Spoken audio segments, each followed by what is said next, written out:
Chaunka. I'd like to speak about the miracles of Chaunka. Everybody knows that there were two great miracles that occurred,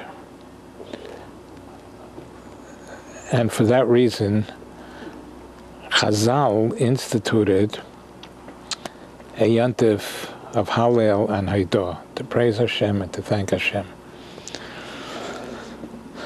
The Gemara itself in Masechta Shabbos, Chaf Aleph, Daf Chaf Aleph, asks the question, My Chaunka. My Chaunka simply seems to mean, what is Chaunka? But Rashi explains, Al Eze Nes Kavuha. On which miracle, for which miracle did they establish a yontif? And the Gemara says a whole story that they entered the Beis Hamikdash. They only found one pach, one jar of oil that could only burn for one day. Nasa Nes, a miracle occurred, v'hidliku mimenu shmeina yomim, and it burned for 8 days. And L'shono Acheres, for the next year, Kavoum v'asom yomim tovim. These days were established to be Yom Tovim, b'Hallel v'Haidah. So it's implied clearly that the reason that Chazal instituted the yontif of Chaunka was because of the Nes Pach HaShemen. And the question is, there was a bigger miracle that occurred during that time. The bigger miracle was that Klal Yisrael was saved. Like we say in Al Hanisim, we say that Masarta Giborim Biyad Chaloshim, the Greek army of Giborim were given over in the hands of the weak. V'Rabim Biyad Me'atim, they were many, the Greek army, and they were given over to the hands of the few Jews. And there was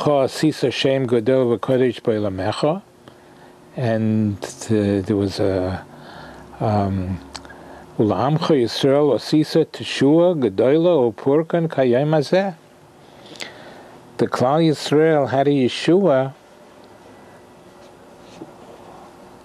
Klal Yisrael was saved, which is a bigger miracle. The entire Klal Yisrael was saved. Not only they and their generations were able to be alive and to be Shemrei Torah Mitzvahs, or to have a little jar that miraculously burnt for 8 days, and they were able to light the menorah, to light the menorah with it until they found other oil. So Chazal seem to be saying that the smaller miracle is the one for which we celebrate Chaunka, when the greater miracle is not the reason. What's it all about?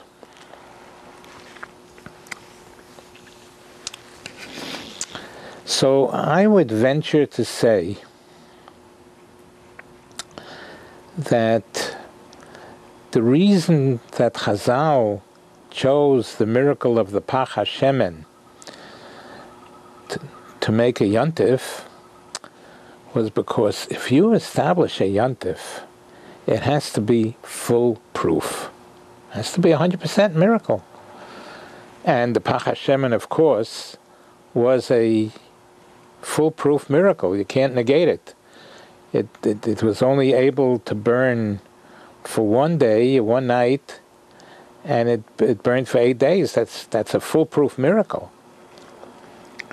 Whereas, even though Klal Yisrael was saved, the nitzachon, the victory of the ma'atim over the rabbim, the victim, the rabbim biyad mi'atim, was truly a great miracle. But maybe Klal Yisrael had some sort of a secret strategy of war, that they were able to be few and still be victorious over the rabbim, over the Greeks. So it's not foolproof. That's what we were thinking, to venture to say the difference between why the Pach HaShemen was chosen to be the reason for the miracle, rather than the victory of the Nitzachon. A miracle, to establish a Yontif, must be foolproof, and the Nitzachon over the Goyim was not foolproof. Possibly, that's what we would venture to think. The only thing is that if we look into a Rashi in V'zois HaBrocha, we will see that it wasn't just Rabbim biyad mi'atim. It was Rabbim biyad mi'atim, many fighting very, very, very, very few. And that would be very difficult to say is not foolproof to be a miracle. Rashi says in Devarim,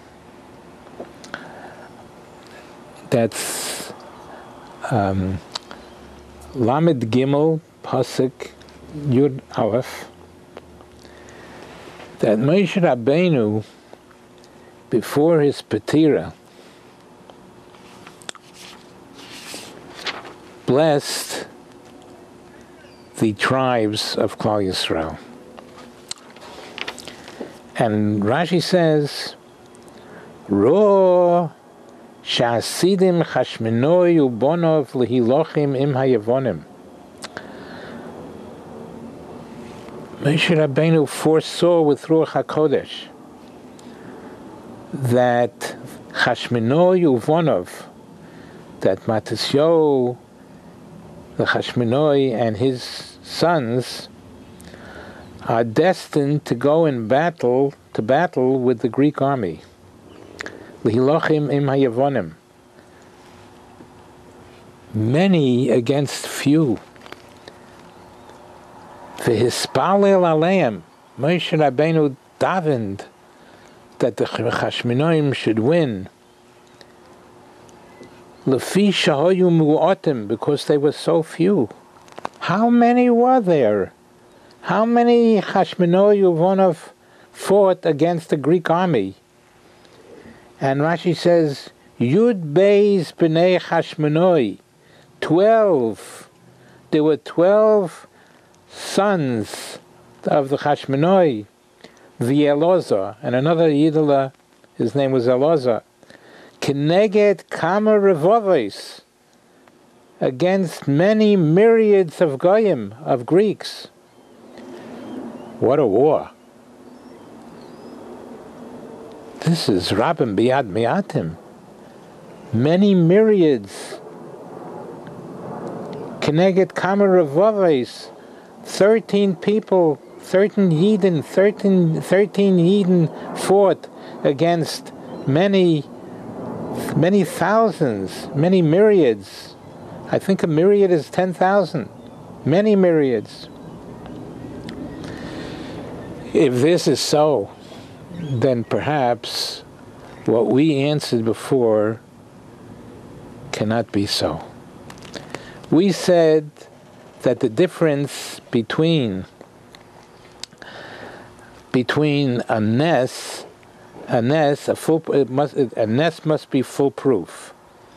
A ness must be foolproof, and the Rabbim B'Yad Miatim was not foolproof. The Pach Hashemim was foolproof. That definitely a miracle. There's no other way to explain it. And the Nitzochen might not have been foolproof, because Rabbim B'Yad Miatim, maybe they had a strategy, but this is impossible. If 13 people fought against myriads, how can one say that it is not foolproof that it's a miracle? So whatever we said might be incorrect. Now, if this is so, that if this is so, that 13 people fought against myriads, we're saying that this is impossible not to call foolproof. It's foolproof. It must be foolproof. And still Chazal did not want to establish the Yontif because of this, even though we're saying it was foolproof. Why? So perhaps the answer to this would be because the world could not accept such a thing. The world could not accept that when 13 people fight against myriads, the world does not want to say that this was a miracle, that the Ribono Shel Olam came and intervened. The world does not want to agree with that. Even if it seems to be 100% foolproof, it seems to be 100% foolproof, the world said that the world cannot accept that there's such a miracle, that the Ribono Shel Olam is doing miracles for Klal Yisrael. The world has a bias, and they deceive themselves because they don't want to admit that the Ribono Shel Olam is running the world and saving Klal Yisrael. They don't want to do this. If this is true, if this is so, then we could learn something, what it means, deception. What bias means, and what does deception mean? Deception and bias means that if the Goyim don't want to admit that this miracle of 13 against myriads is foolproof, if the Goyim do not want to admit that, because they deceive themselves, then how much should we, in application to our own lives, how much should we realize how we could be deceiving ourselves? Bias is a tremendous power that a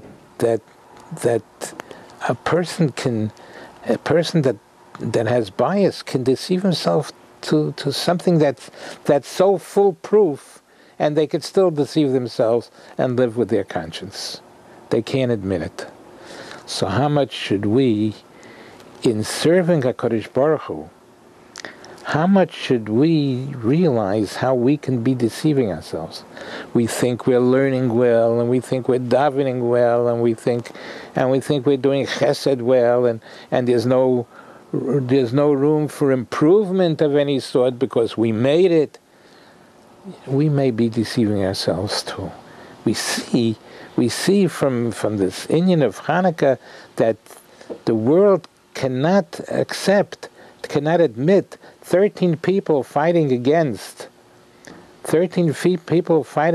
myriads. They cannot accept. They don't want it to be a miracle. And if they don't want it to be a miracle, they don't want it to be saying that the Rebbeinu Shalom is helping the Jews. They don't want it. They don't want to admit it. They see what they want. They see what they want. They say it must have been strategies of war. They can say anything they want because they can deceive themselves. So we can see, to learn in application to our own lives, that bias is very, very powerful, and a person can readily fool himself and deceive himself. So we should be machazek ourselves. We should be machazek ourselves and know that deception is very, very possible in our own lives, and we should see to improve and constantly improve in everything, in davening and learning and chesed and everything that a Jew is responsible for. We should be zeicher to this amen, and in that schus, Hashem will help us, that just like there were miracles by Yomim Hoheim Bazman Hazeh, in this time, there were miracles HaKadosh Baruch Hu performed. HaKadosh Baruch Hu, if we will see to not let ourselves be deceived in our Yiddishkeit, Hashem will surely help us, that we should be zeicher to the Nes Chanukah by Yomim Hoheim Bazman Hazeh. Amen v'yamen.